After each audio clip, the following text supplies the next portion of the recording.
Hey, I'm Joy, daughter of a Marine, smoking truth teller, and your host of Pandora's Box. Around here, we curse like sailors, cried like toddlers, and heal like fucking warriors. This is your safe space to say the weird thing because life's not G rated. I've lived through divorce, addiction, grief, and caregiving, and I'm still here, and so are you. Whether you're driving home, hiding in the bathroom from your kids, or just trying to feel anything, you're not alone. Open the box, let the truth out, and let's sail through this shit together. So, this episode, I wasn't planning on talking about this, but sometimes the stories pick you. And this one's about intention, about love, and about the people who showed us what that actually looks like. Because after everything, divorce, addiction, grief, caregiving, you start seeing people differently. You start to feel what's real and what's not. You start to crave something deeper. Sometimes something like that shows up unexpectedly. So before we get started on this week's episode of Pandora's Box, I want to bring you in on something that I learned recently, and it goes with this episode cleanly. It's about age, it's about discrimination, it's about ageism, and it's about fine lines and fucking wrinkles. So I'm going to share some shame with you today. It happened, matter of fact, Friday. Friday morning, I get up, and keep in mind, I went to Thirsty Thursday with my brother and our guy pals, and I woke up and I'm like, oh my God. What the fuck happened? Did I age 100 years overnight? And I'm hyper fixated on these wrinkles. Like it was so defined that I was like going this to my forehead because I have 11 lines. I have no shame. 11 lines, fine lines, unevenness. I am as real as it's going to get. No makeup, no filters. That's just who I am. So what did I do? I go down the rabbit hole. I start fixating on it. Like I said, I'm researching. I bring out my AI tool, and my AI tool, I call her Oracle. And I'm like, how in the hell did I age 100 years overnight? And she said, simple. It's science. You're dehydrated. And I'm like, huh? So that's going to solve all my problems. I have to drink water. And she's like, yeah, simple science. So I tested a theory. And last night I went out with a few friends. We had a barbecue. It was really fun. A couple people were there, and we went to the local VFW where I personally love because of what it stands for, Veterans of Foreign Wars. My dad was a veteran of foreign war. So I go there to still show pride and to always give thanks to the veterans of the United States and across abroad. So this morning I get up, and last night I was vibing really hard. I put in some earbuds. I'm listening to old school country music, drinking water. And I mean, I was drinking water like my life depended on it because I wanted to test this theory. Sure enough, I woke this morning. The 11 lines did not disappear, but the heaviness of my face did. The overexposed, overdone type of thing, it went away. Not not forever, obviously. I'm 51. I'm not 21. I'm not 31. I sure the fuck ain't 41 no more. And the reason why I'm bringing this up is because I'm going to talk about someone today that shaped me, who I am, how I carry myself, and my belief system. Now, if you know, her name was Mama. Let's pause there. So today I am drinking my usual Jim Beam, if you know, man. So here's to you. Here's to me. Let's have a fucking drink. God, it's so good. For me, the understanding came from one woman, my grandma. We called her Mama. And when I tell you this woman was a queen, I mean, she walked into every room like she owned the fucking place. Head high, presence, felt no apologies, and I got my walk from her. Now, before we get into who she was and the legacy that she left behind, let me bring you in to how her name became Mama. I was born the first grandchild back in 1975. Yes, the 1900s. I know I'm ancient. Bewitched was huge back then. If you don't know who Bewitched was, please check it out. It's a cutesy little comedy. It's about a witch that hides her gifts, and she's trying to keep it away from Darren, who is her husband. She had a mother, and Darren hated the mom. And Tabitha was the daughter. And when Tabitha was born, she was like, hey, I got to have a name. So here comes Grandmama. Now, today is not about Bewitched. It should be, though, because it's that good of a show. But it's about a woman who shaped her world around Grandmama. Now, when my mom became pregnant with me, my grandma was not an older gal. She was in her 40s. And technically, I think she was in her early 40s. And she was like, I like that grandmama, but grand seems old, seems ageist. I don't really want to be known as the grandmother. I want to be known as mama. So, whoever is the eldest child in our family, that is the name that you must say now to all when your grandchildren refer to you. They need to refer to you as mama. Now, this woman, besides her walk, and I'll talk about her walk, her obsession with sports was so bananas. I can remember when I was a child, she would have a room, and her and my grandfather Gramps, they did not sleep in the same room after a while. And because it was always football. My grandpa would say, she loves her sports. Anything with a fucking ball, that's just who she was. And when the Iowa Hawkeyes were on, girl, do not bother her unless you are ready to sit down and watch. And I mean, not chit chat and watch. Like you are not only an armchair quarterback, you are an armchair coach. Dribble, dribble, shoot. That woman knew every play and every handbook ever known by anyone. She could actually watch it and tell you what was going to happen next based on just ball movement and the way that they would line up.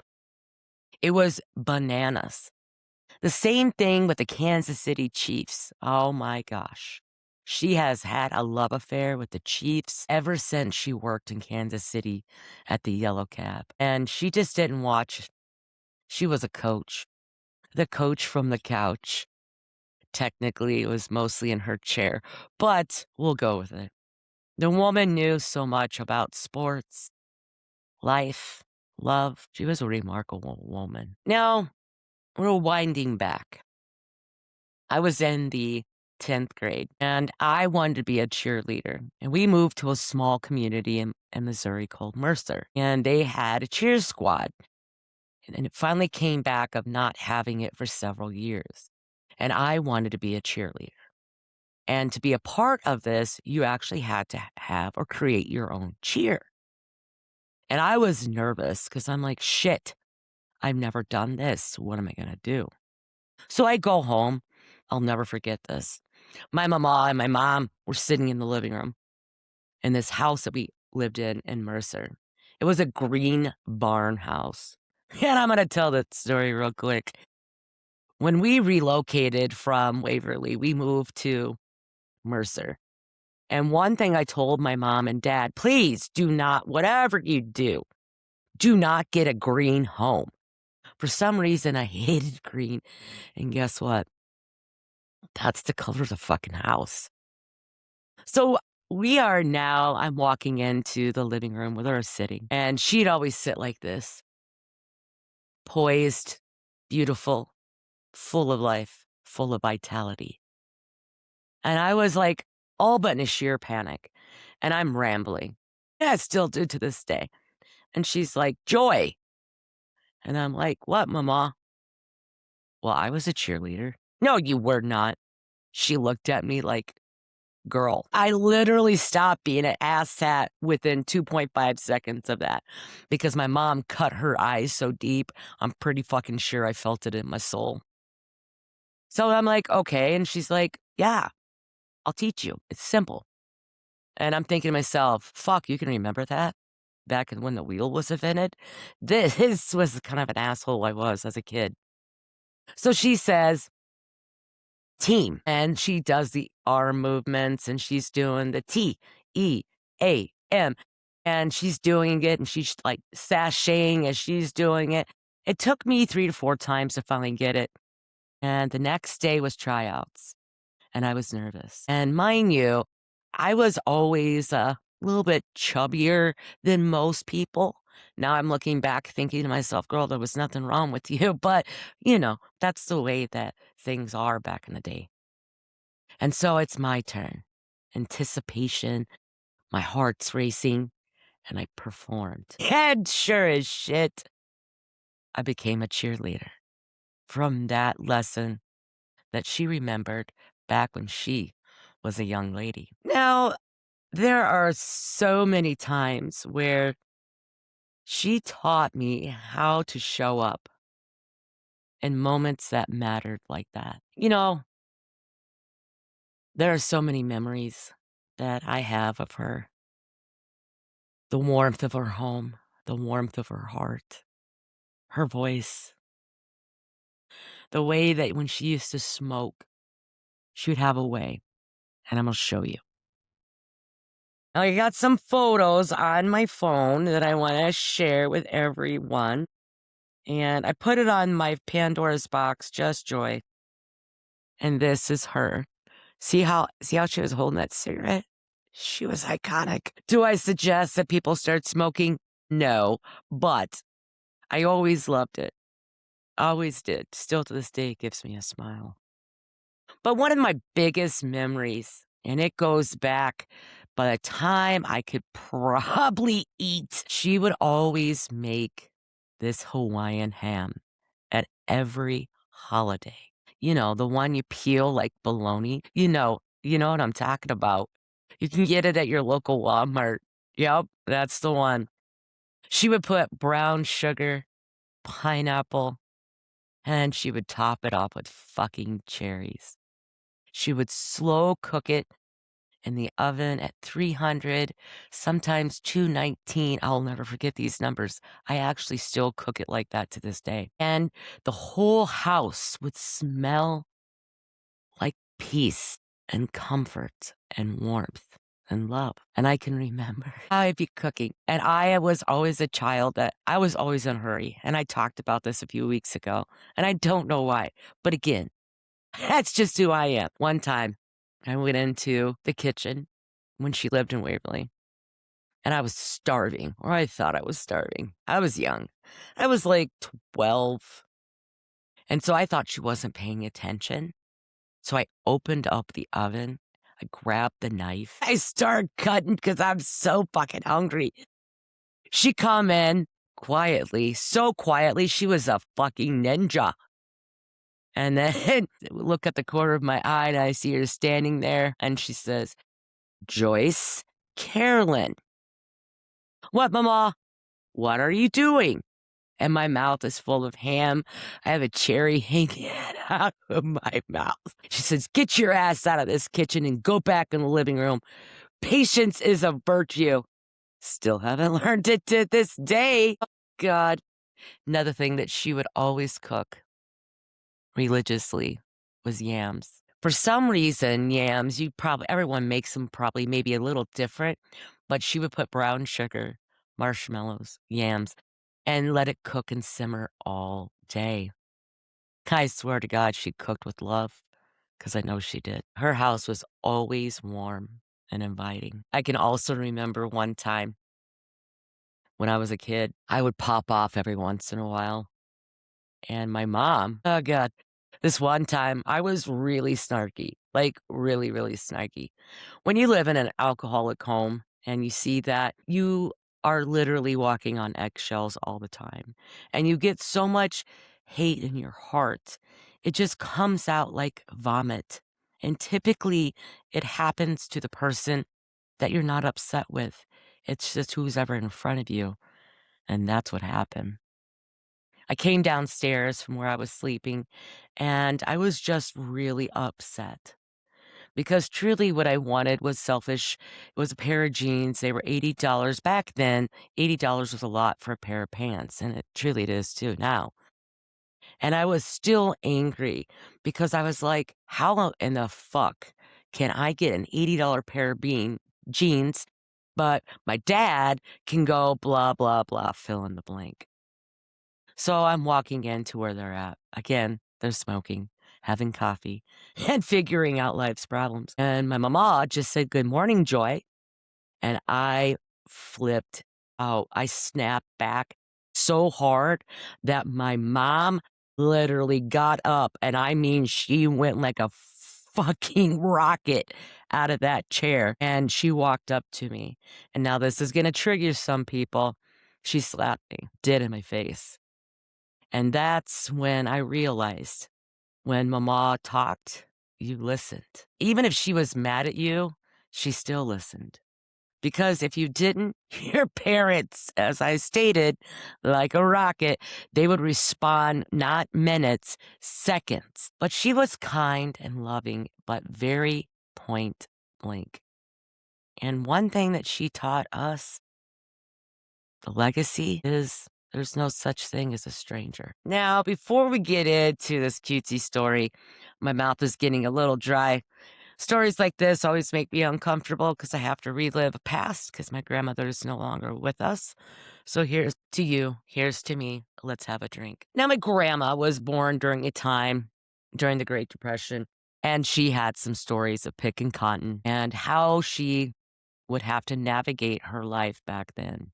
She told me stories of times when they couldn't afford toilet paper and magazines were used. That's kind of a shock and horror now, but it's the truth. And a lot of times, shame gets into the way when we tell our stories of who, of why, and what matters most. It wasn't the toilet paper that made me really shocked. It was the fact that she had the courage to say it. I didn't understand it then. I do now. She wasn't, she was not shameful. She didn't shame you.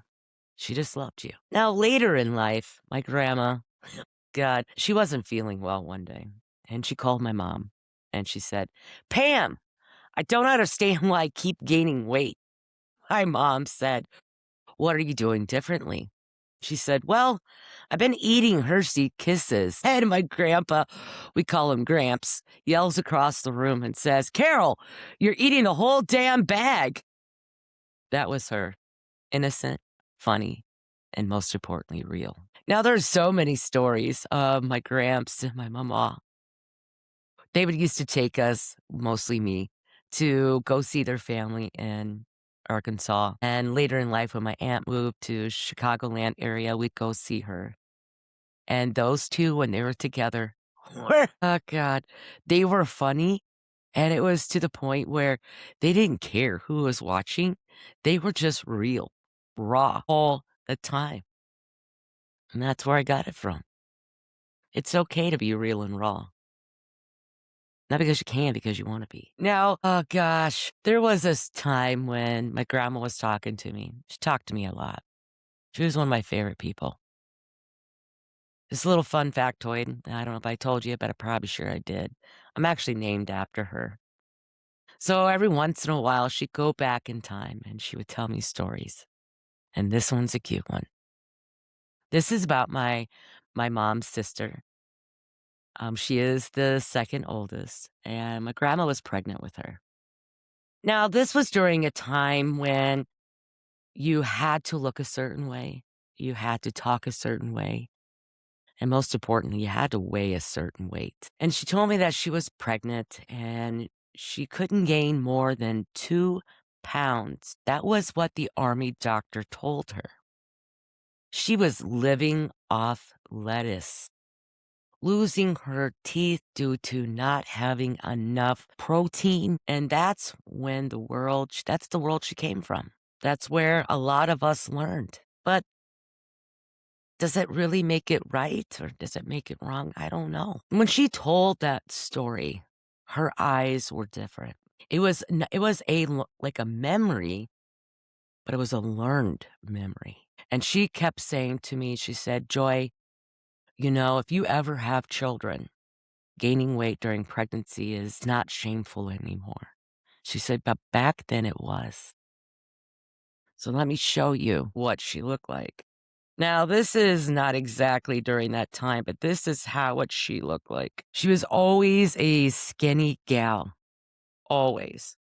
Present, smiles, beautiful inside and out. But one thing she never really said? I can't do because of my weight. I can't do because I don't feel good enough. I can't do because I don't know how. She always found the way. And that has stayed with me my whole life because it's not shameful to be overweight. It's not shameful to be underweight. It's not shameful to be anything. What matters is how you show up, how you carry yourself, and how you walk into a room. Now, let me tell you the story of her walk. I call it sashaying now due to RuPaul. But back in the day, there wasn't a thing called sachet. But that's who she was. She would swing her hips from side to side like she was on a catwalk. No matter where she went, she had that walk. Now, fast forward to when she got sick. I remember her walking with a walker.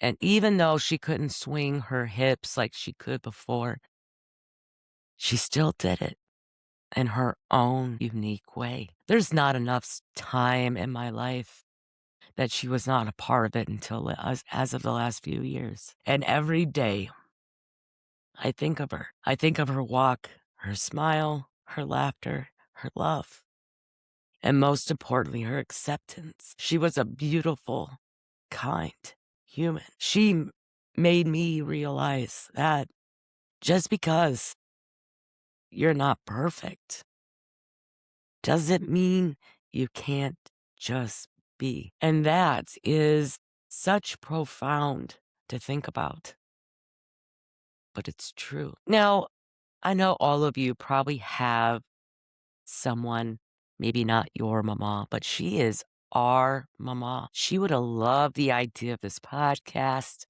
She truly probably would have wanted to be on it. Phone call. She had a thing about photos. She did not like to be photographed at all. She hated it. Now, I know sometimes it may be a little frustrating because sometimes when you change, people don't show up the same. And I'm learning that now. And you get so laser focused on what you would do, you forget that when you start navigating for someone, you're driving their emotional bus. And I caught myself last night. And then this morning, I'm like, you know what? I got to tell the truth, the whole truth and nothing but the truth about a woman who would have said to me if I would have told her the story that happened. She would have said, "Joy, you don't like it when somebody tells you. How do you feel now? What would you have done differently? Just because someone makes you mad, yells at you, doesn't mean you have a right to yell back or be disrespectful. You don't know what they're going through." And that was a lesson I brought to myself last night. I caught myself mid sentence because of a woman that not only shaped me, her children, and all my cousins, but she has shaped so many people without even knowing it. And that is what makes life remarkable. I was once upon a time, when I was in college, I don't know if I said this story or not, but it relates. I'll tell the story now. And I wanted to be a social worker. And so I'm sitting in this office space with this social worker. She's been in the field at this point was like 20 years. So now it's about 30 years ago. So I don't know if she's still doing it, but she was a remarkable lady. Now, back in the day, we didn't have cool laptops, and it was an old monitor, and it had a simple wallpaper. And as it scrolled across the screen, it says, have you left your mark? And I always remember I was sitting there and I was doing some paperwork for her, and I'm thinking to myself, and now I realize years later, not only did my grandma, my mama, our mama, left a mark on me, she left a mark on everyone she's ever met. And that's how I'm choosing to live my life now. I don't want to live in shame anymore. The fine lines, the wrinkles, the hanging skin. I don't want to be known as that because I'm not that. I'm more. So are you. And that's what our mama taught me. And now I'm sharing her story for all of you. Getting back to my family. As you know by now, we were chaotic. But one thing we always did, we showed up for each other. Not because we had to, but because we wanted to. Mama would have given the shirt off her back to a stranger. And that's what love taught me. No matter where you are, you deserve love. The kind that shows up, the kind that stays, and the kind that stands the test of time. She was a huge part of my life from the very beginning to the very end. And even now, I still feel her love, her presence, her voice, her hugs, like she never left. Yes, this is an emotional one for me. And I'm going to say this plainly. If you have your grandparents left, call them, hug their neck, tell them you love them, because tomorrow isn't promised, only today. And maybe, just maybe, we were raised by people like that. So we could rise up to be like that because it's in all of us. Before I go, my Pathidians, I want to take this opportunity to say thank you again for showing up and listening to my life. Some stories are harder to tell. Some stories are just too out there for even the wildest journeys. But I thank you.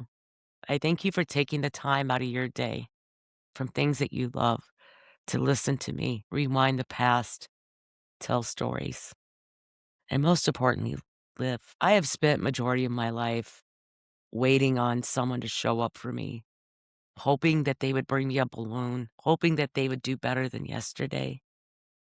And now I realize if you can't show up for yourself, how in the fuck can you do it for anybody else? Because at the end of the day, love should come freely, cleanly, not forced. And I hate to say this, but it's very fucking true. I didn't understand that till recently. And when I go through these journeys and rewind the past to people who touched my heart and made me who I am today, I realized they showed up because they wanted to. I didn't force it. I didn't wish it. I didn't have to. It just happened. So from me to all of you, take care of yourselves. Most importantly, love yourself first. Eat the fucking slice of cake. Enjoy dancing in the rain. Laugh like no one is watching. And if they are, who fucking cares? Wear the dress. Wear the outfit.